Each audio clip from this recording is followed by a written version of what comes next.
Another one of my Southern grandmas was best known for her crunchy crust, moist skillet cornbread. I recall many New Year's days growing up eating it with a bowl of her vegetable soup and black-eyed peas with a side of hog jowl for luck. While most people have their own cornbread recipe, I find my grandmother's quite unique due to the crispy crust and with a moist center. Contrary to most traditional Southern cornbread recipes, my grandmother used yellow cornmeal, which is quite unexpected but incredibly good. I'm very happy to share that recipe with you today.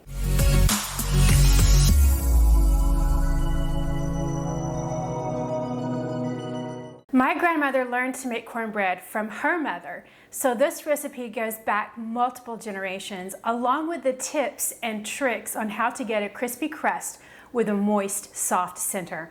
Let's delve into that recipe with those tips. For the ingredients, you'll need bacon grease or pork fat. If you have it, shortening will be a great substitute. You also need shortening or lard, self-rising yellow cornmeal, baking powder, salt, buttermilk, and eggs. This is a quick recipe to make with delightful results. We're going to begin with a 9 to 10 inch cast iron skillet. Mine is a 9.5 inch. And then we're going to add 1 tablespoon of either bacon grease. If you don't have bacon grease, you can use shortening or lard. This is actually pork lard that Epic puts out. I don't cook bacon, but my grandmother always had bacon grease near her stove, and so she would always put a tablespoon of bacon grease in.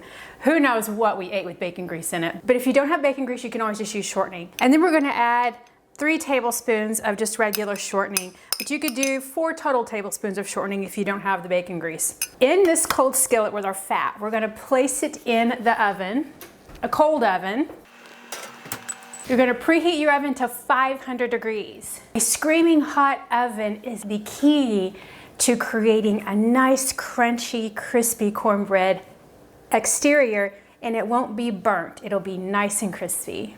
To a large bowl, we're going to add 240 grams, which is 2 cups of self-rising yellow cornmeal. Now, you can certainly substitute with self-rising white cornmeal, which is more common in Southern cornbread, but that is not what my grandmother used. To the cornmeal, we're going to add 8 grams, 2 teaspoons of baking powder. Even though this is self-rising and it already has baking powder and salt in it, my grandmother always added extra baking powder and salt. Here's the extra salt, 4 grams, a half a teaspoon. You don't want to overwork your corn batter, but I think a fork does a good job of mixing everything up fairly quickly without over mixing it. Just kind of stir all this together, the dry ingredients. We're going to beat 2 large eggs and pour them into our dry corn mixture, and I'm going to make a well in the center of that. Give each egg a quick stir, and I'm going to add them separately just so I can crack them separately in a bowl to make sure we don't get any shells or a bad egg. Okay, and pour that in. Add our second egg. Pour that in. Guess what? Last ingredient. My grandmother always used buttermilk when she made her cornbread. And we have more liquid than we do cornmeal because cornmeal is very dry, particularly yellow cornmeal. So we're going to add a little bit more liquid than you may think, but this is what makes it moist. So I'm going to pour in 1 3/4 cup of buttermilk. And with my fork, I'm just going to give it a quick stir until everything is mixed well. It's okay if you have lumps. Lumps are not bad. If you can see, we still have a few lumps in there. It's okay. Take a look at the texture. It's pretty runny, but that's fine. That's what we want. Now, here's a trick with making cornbread. This is with any kind of a cornbread recipe that you make. Once you add liquid to the dry mixture and you stir it, let it sit for about 10 to 15 minutes because that allows the cornmeal a little bit of extra time to soak in that liquid, which aids in the moisture that you keep in the cornbread as it bakes. Cornmeal has thickened and bubbled up between the acid in the buttermilk and the baking powder, getting a little bit of some action going on here. So that's been sitting for a bit, and our preheated oven has gone off, so let's go ahead and get our skillet out. Just make sure that you use oven mitts because this is super hot. Okay, you want to make sure you swirl that fat around in the skillet. You're going to pour in about half of the grease. You're going to do this really quickly. Stir that grease around into your batter. Make sure it gets mixed in. Then you're going to pour the batter in the hot skillet. Listen to that sizzle. where that crispy crust comes from.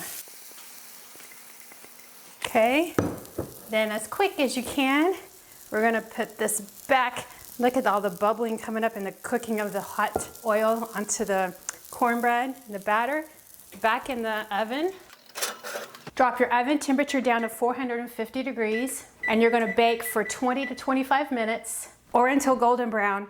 You want the top of your cornbread to have a nice golden color to it with maybe some darker spots, and that underside is gonna be really dark and crispy brown. Cornbread's just now out of the oven.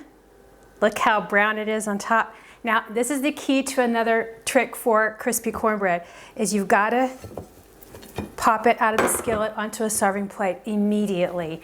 That immediate release from the skillet allows it to sort of dry out and it maintains its crispiness. So if you leave it in the skillet with the crust down, it's gonna be soft and soggy. This is the best thing about eating cornbread. There's no waiting. You have to eat it immediately. But I'm gonna flip it over and it's super hot. I want you to see the top side of it actually. Notice all the brown marks in it. Even though it's prettier on the other side, this is how you keep the crispy crust. So this is how we're gonna leave it. And I want you to hear that. Oh, you can hear that crunch as I cut through. I just like to cut all the way through. Get 8 slices out of here, 8 small ones. Just like a pizza pie. Ooh, look at all the steam coming out. Can you imagine putting a couple of pats of butter on this? Look how nice and smooth it is. It's nice and moist. When I squeeze down, it's got a sponginess to it. And this is yellow cornmeal. This is not white cornmeal that people swear by that works. This one works just as well. It's because of all that buttermilk that we have in here. It's because of the significant amount of eggs. And notice how beautiful it is on the top. Nice brown, golden brown, and that nice crunchy bottom. You could definitely hear that crunch. Listen. It's almost like cakey. It's so light. When I break it apart, there's no crumblingness going on at all. It's not super wet, but it's just moist enough to keep everything together, and it's not going to be so dry. When you serve it, you want to serve it this side up so it maintains that crust. So most people, particularly Southerners, prefer the white cornmeal because it's a finer grain than yellow. But as you can see here, yellow cornmeal can totally compare. This cornbread is best eaten the day it's made, as the crust softens once it's enclosed in a sealed container or bag. You can make this cornbread ahead of time and use it as an ingredient for your holiday cornbread dressing or stuffing. That's what my mom does. You can serve it as I remember eating it on New Year's Day with black-eyed peas. It's also fantastic with soup or chili any time of year. See my recipe in the description for buttermilk substitutions if you don't want to have to buy buttermilk. While there are lots of little tips for making a great crispy crust moist skillet cornbread, the most basic key elements are high heat and an appropriate amount of moisture.